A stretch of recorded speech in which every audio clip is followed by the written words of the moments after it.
मित्रों नमस्कार, आप देख रहे हैं मास इंडिया और मैं बीबू कुमार झा। इस वक्त हमारे साथ दिलीप भारती हैं, मुजफ्फरपुर से हैं, जनसुराज से मुख्य जो है प्रवक्ता हैं और हम जानेंगे कि जनसुराज से जिस तरीके से तैयारियां चल रही है इस बार का 2025 इलेक्शन का, उसको लेकर हम जानेंगे। सबसे पहले स्वागत है दिलीप जी आपका। आपको भैया बहुत बहुत बधाई है और आपके माध्यम से जो श्रोता हैं, देखने वाले जो दर्शक हैं, उनको भी बहुत बहुत शुक्रिया, बहुत बहुत बधाई। 2025 में इस बार जो तैयारी हो रही है, क्या कुछ होने वाला है? बहुत भयंकर परिणाम आने वाला है। अच्छा, अभी जो समाज में हम लोग देख रहे हैं, जो डेप्थ है जनसुराज का, गजब का कहा नहीं जा सकता है। और इसको लेकर विरोधी पार्टियों में बड़ी हलचल है, बहुत खलबली है। अच्छा। अब हम लोग क्या खलबली है सर, बता दीजिए। अरे उनकी बेचैनी समझ में आ रही है। उनका कहना है कि अब हमारा समीकरण ध्वस्त हो रहा है।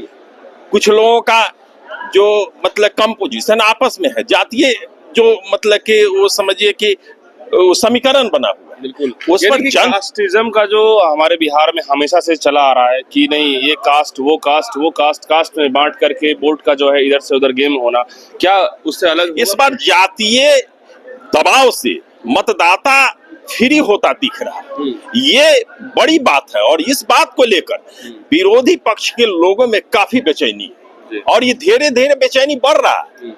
ये संकेत है आने वाले 25 में जनसुराज का वेलकम होना चाहिए और जनसुराज 2025 में बिहार में सरकार देने जा रही है, नो डाउट, इसमें कहीं से कोई संदेह नहीं। क्या यदि बिहार के जितने भी सीटें हैं उस सारे सीटों पे चुनाव लड़ा जाएगा तो क्या उम्मीद रखते हैं? देखिए 243 पर हम लोग जो चुनाव लड़ने की बात कह रहे हैं वो बड़ा ही माकूल माने सब्जेक्ट है, विषय है।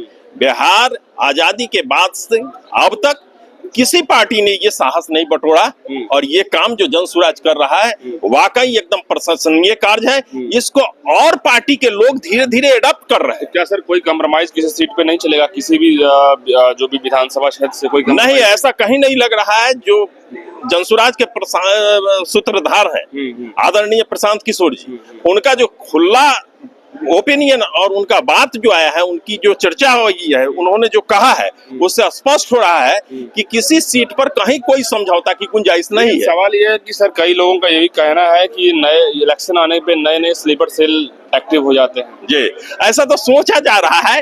ये विरोधी लोगों का ये कहना उचित है। जब तक वो कहेंगे नहीं तब तक वो अपना कोई जगह लोगों में बनाएंगे नहीं। इसी बहाने वे लोगों में जाना चाह रहे हैं, लोगों के बीच अपनी बात रखना चाह रहे हैं और लोगों से कुछ समय लेकर के अपनी बात कहना चाह रहे हैं। राजनीति में एक भी ये भी बात है कि किसी को हल्के में नहीं लिया जाता। बिल्कुल सही बोल रहे हैं। राजनीति में हल्का नहीं लिया जाना चाहिए और राजनीति जो है वो संभावनाओं का खेल है।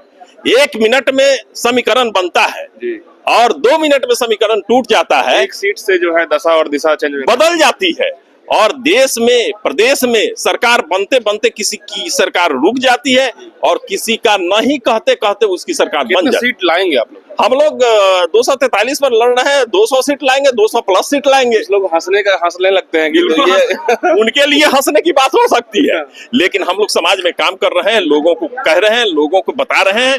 जब ये बात लोगों को कहते हैं तो लोग अपना बहुमूल्य समय मुझे शेयर करता है, देता है। यदि सर 2-3 सीट आएगा आपका तो क्या करेंगे? 2-3 सीट यदि ऐसा तो कुछ नहीं लग रहा है, लेकिन ऐसा आपने कहा तो हम ये आपको बताएंगे कि फिर से आपको एक बार हम डिमांड कर रहे हैं, आपको मतलब प्रयास कर रहे हैं, आपको बताने का कोशिश कर रहे हैं कि ऐसा नहीं होने वाला है। प्रशांत किशोर जी के जनसुराज के माध्यम से इस बार पूरी बहुमत की सरकार बिहार में बनने जा रही है। धन्यवाद सर, आपको भी बहुत बहुत शुक्रिया, बहुत बहुत धन्यवाद। देखिए दिलीप जी हैं जो कह रहे हैं कि इस बार 2025 में जो खेल होगा वो बड़ा खेल होगा जनसुराज से, और जिस तरीके से कह रहे हैं कि पूरे बिहार के 243 सीट पे चुनाव लड़ने की बात आ रही है, तो ऐसे में कितना दमखम होगा इस बार जनसुराज से और सूत्रधार प्रशांत किशोर क्या अटैक करेंगे, क्या रणनीति होगी।